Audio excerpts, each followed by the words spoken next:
Llavors, jo crec que el cristianisme ara mateix, el gran problema que té és la politització de la fe en aquest sentit. Vull dir, per mi com a cristià m'agrada pensar que jo he vist la meva fe de forma natural.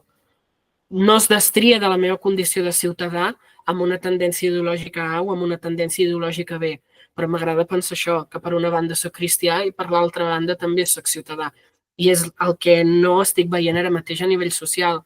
Vull dir, jo, per exemple, quan veia les manifestacions on s'utilitzava el rest del rosari pràcticament com una arma de llançament contra els adversaris polítics, no m'agrada que es manipuli la fe d'aquesta manera, perquè acabes caient amb la desacralització de la fe i t'acabes apartant del veritable missatge del cristianisme, que és viu com a ésser petit, estima com a ésser petit i integra't com a ésser petit amb altres éssers petits. I jo crec que això és el que no estem seguint.